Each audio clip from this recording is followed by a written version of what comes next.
recording. All right, we're going to start in 3, 2. Hey, Chris. So talk to us. Tell me one or a couple tactics, strategies, or thoughts we can do before opening our doors to the public that can definitely help other practice owners out if we were to implement it today. Sure. So the biggest impact thing that I was able to do was to put out actually just some temporary signage, just that visibility, 4-foot by 8-foot signs. You can get them printed on Vistaprint. And the key here is to have terminology that says something like pre-booking new patients, maybe your logo or something that says dental so they know it's a dental office, and then have a phone number that forwards to your phone, and then maybe a landing page to a website where they could book online or at least send some sort of jot form that would give you their contact info. And so this is how we actually collect real leads rather than just getting our name out there.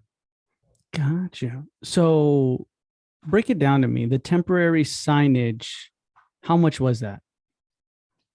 Boy, probably like $80 if you could get 2 signs, one on each side of the building, wherever there's traffic or foot traffic. Yeah, what, $150 maybe? And on there, it says pre-book now your appointment, basically. Yeah, or pre-booking new patients now. Maybe that's too wordy. I can't remember what I said. I think it just said pre-booking patients, and then green dental. So you'd see dental, and then it had the phone number and then the website. So Gotcha. most people actually called me from it because we have like a slower, like 15-20 mile an hour driveway through here, and they'd stop, take down the number and call. And then I'd capture the lead, and I'd say something like, hey, this is Dr. Green. So great to connect with you.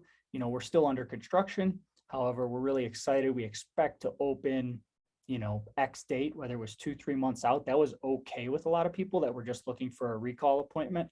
If it was an emergency, I'd try to send them to a specialist or something and just tell the specialist, hey, could you take care of them until I open? And then once we open, get them over to our practice as continuing care patients.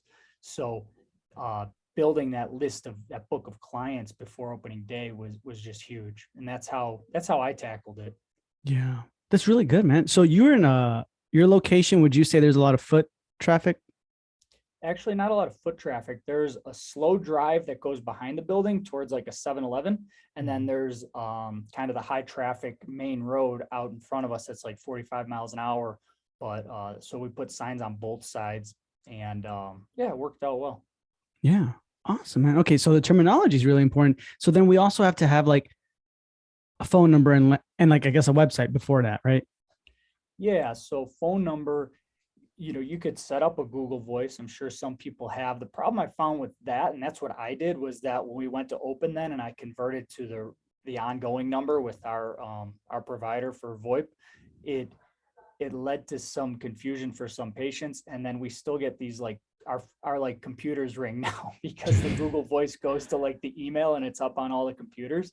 So I would advise to connect with whatever VoIP provider you want to use. And you could probably pay a real low fee to just have that initial line locked in that forwards to your phone. And then once you buy your 5 or 6 phones to have throughout the practice, then they start charging you more of the normal fee that you would have ongoing for phone support in the office. Gotcha. Who did you go with? I like Mango Voice. It's been good. I know they've had some growing issues, but they seem to jump on it. So that's what I use. Price is right, and it's good service. Yeah. Yeah. Mango Voice is really, really good. And then the landing page, you had a landing page or you had your website already up and running? Yeah. So a lot of people I talk to don't have the website ready to go yet. I don't think you need the full website built out. I would say get the domain page that you're going to use ongoing, right? And just tell your whoever's building the website, have it in kind of the background, not live, but have the home page as like a landing page that just very simple, very just tactical, like pre-book your appointment, same thing, click here. And then if you don't have like an online scheduling set up yet because you don't have Open Dental set up or whatever practice management software, you could just have them fill out their contact info, name, phone number, email, what their, little notes, why they're inquiring. And then that goes to your email. As soon as you get that, you call them and say, hey, we got your information. Excited to meet you. same spiel about we're still in the construction phase. I'm Dr. Green, really excited to open. You'll be surprised how many people are excited for your project. They're excited to have kind of that personal touch early on before you open doors. So they're not really worried a lot of times about waiting to get that recall. If you're like, hey, can you wait a couple months? They're like, sure. And I think a really important point here is you don't have to give them an exact date, and I wouldn't, especially with the way construction is right now. But you Yeah. give them a ballpark, and then each month, if you're like 3 months out, let's say from opening, each month you just like shoot a text blast, like with a picture maybe of the construction project or something to get them excited about the office with you. Hey, here's where we're at, guys. Just want to give you an update. Still looking like we're on track for, July 15th opening or whatever it may be. I'll be in touch. And then when you get pretty close and you have a solid day to start opening, you could start putting people, let's say your contractor says, okay, definitely July 15th. Well, don't ever trust your contractor. So maybe you start booking those people like August 1st and on, and you get open dental set up or whatever and start plugging them in. Gotcha. Okay. So you collected, let's just say they called, right? You would let them know, okay, construction, we're still going through this right now, but unless this is an emergency, we can definitely get you in the books when we're going to be open sometime in like August, right? Now, you would put their phone number like on an Excel sheet, spreadsheet, or anything like that, and then their email too. Would you ask them on the phone for their email? Yeah, so I would ask them for the email because I'd say, hey, a lot of the communication is going to be via email. If you have a good email address, I'd love to have that right now. So yeah, the Excel spreadsheet, if I recall, was name, phone number, email, any other family members that we're going to be booking, and then some notes, some for the like maybe what town they live in, maybe I don't think I got their address. I thought that was too lengthy for the call, but just maybe how they heard about us. Yeah, you Mhm. definitely want to track the referral source, right? Yeah, And yeah. then just looking for a cleaning. They're due in whatever date, or they said there's one tooth that they want us to take a look at, but it's not urgent. Any other particulars that you want to remember about them, or if you heard about their occupation. I'm not really collecting insurance info and stuff like that at this point. That would be when we actually book the appointment, I would say. Gotcha. Okay, so then once you collected their email and everything like that, you would send them like what, a newsletter every month or every week or an update, or how did that go? Yeah, I actually didn't do this, but this is what I would have done. I actually would call them about once a month, which was probably too much work and more than, or no, I wouldn't call them. I'd email them like, hey, here's an update. How I Mm. would tweak that now, if, now that I'm hopefully a little bit smarter than back then, I wouldn't do a newsletter. I think that's too much work. I would just something simple like for like a text blast to the patients or a email blast that just with a photo, because photos are great, or maybe even a video like, hey, I mean, I'm not great with video and stuff like that, but maybe that would be better. But something just simple update. Hey, we haven't forgotten about you. We plan, everything's on track, or we're running a few weeks behind. This was something exciting we installed this week, or this is some exciting piece of technology we're going to offer that I just, locked down with my equipment rep or whatever it may be. I know patients may or may not give a crap about that, but Mhm. um, you know, You're keeping them in the you'll loop. find your own version of something to, offer some intrigue about the process. Gotcha, gotcha. So in total, before your doors were opening day, you open your doors. How many new patients did you already have in the books? I think it was 87. 87 new patients. And what did you say? They all came, the referral source was from the signage? Most of it was from Signage. I mean, I would say on that 87, like definitely, if it's a startup, book family, friends, all those things, just get people in the door Mhm. any way you can. Obviously, poaching patients is not going to be the way to go. That could be a little dicey, but maybe there's some one-offs where whoever can refer to you, any ground marketing, I'm sure, stuff that you've covered. I think that's all fair game, right? So no, it wasn't all temp signage. I did a lot of ground marketing too. I got out there. It might have been some like friends that were wanting to come see us. It might have been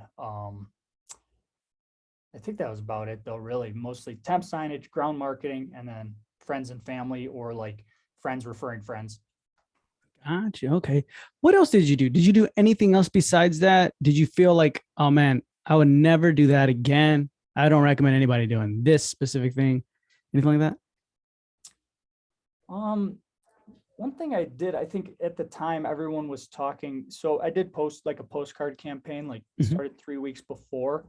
And one thing that I didn't do was like the $99 new patient special or the $59. Like that was like kind of the hot thing. I don't know if people are still doing that. And instead, I went with like $199 new patient special. And it was like a Sonicare toothbrush giveaway or something. And what I realized is nobody actually cares about that. They're just like, they don't even often ask about the Sonicare or the 199 special. They're just looking for a dentist. So Mhm. it's kind of funny how little they kind of pay attention to what marketing ended up causing them to call you. Yeah. They called you mainly because like they just needed a new dentist, a second opinion or pain or what do you think?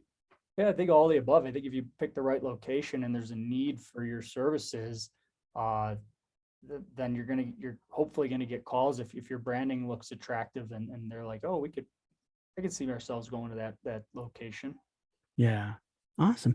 And so I know you mentioned construction delays happens all the time, right? Like Sure. with things, especially today.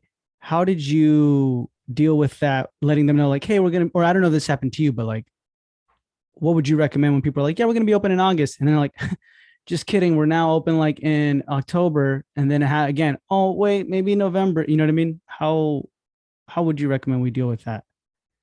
So I was delayed a bit, but it wasn't as bad as some of the stories I'm hearing now with some of the supply chain issues, things like that. So I think it definitely can be very tricky if you have to keep pushing it that far out. Uh, I would say probably how I would deal with it is just be very honest. Be very honest with people and say, hey, totally get it if you need to get your next cleaning now somewhere else, but would love to have you still when we do get the doors open. Maybe any sort of like thank you letter or postcard you get sent in the mail, any sort of personal touch you can provide would be recommended. You're probably not going to be able to bring them to your associateship. Uh, Probably a little dicey, but Mhm. that's that's all I could come up with on the fly.